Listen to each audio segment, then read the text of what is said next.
you like teaching ELL students and why? I love teaching ELL I kids. love teaching ELL students. I like seeing people make that first improvement. It's very exciting to see someone go from knowing hardly any language to becoming a powerful speaker. Really like to meet people from all over the world. And I've taught ESL overseas in Japan myself. Not only do they need academic lessons, they need an emotional connection.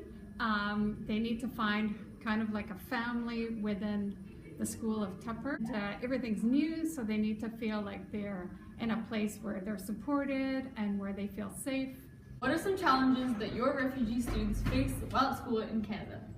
Usually, it depends on the refugee student. If they've been to school in their former country, usually the academic system is a little bit smoother for them. Another big challenge that they have is they're not sure they're going to be able to stay here and that the government can send them back. One boy come here, he had scars. He had walked all the way to New York from Guatemala, and he had scars all over his body because of gangs made him do this, and he had no choice.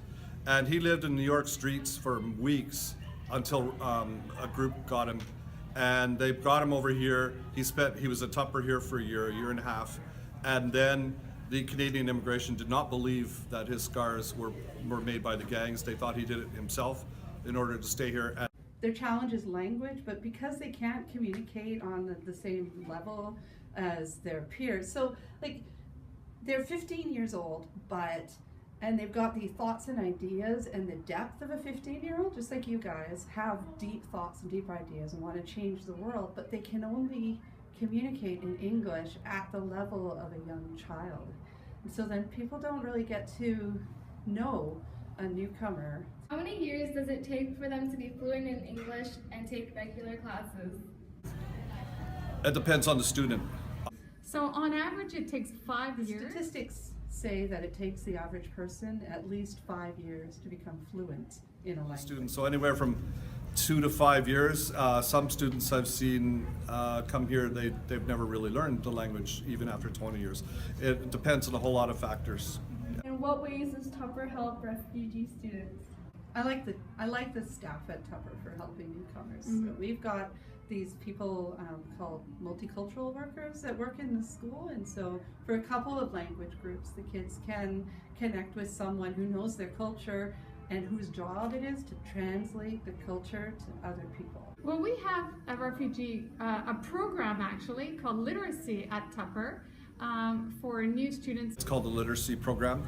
We take in any refugee with interrupted schooling, which is usually hand in hand, because if they're sent to a refugee camp. What countries do your refugee students mainly come to? Somalia, Syria, Philippines, India, and Mexico and El Salvador. Well, that varies depending on what's going on politically in our country. Right now we have a lot of Syrian The refugees. refugee students, though, tend to come from big countries are Cambodia, the Aboriginal people from Vietnam, known as Girai, and Denar and Degar students, and we don't get Hmong, the Americans do, but that kind of group. And so Vietnamese, Burmese, anywhere there's been a war or a conflict. So now we're getting lots of Shia Syrian refugees.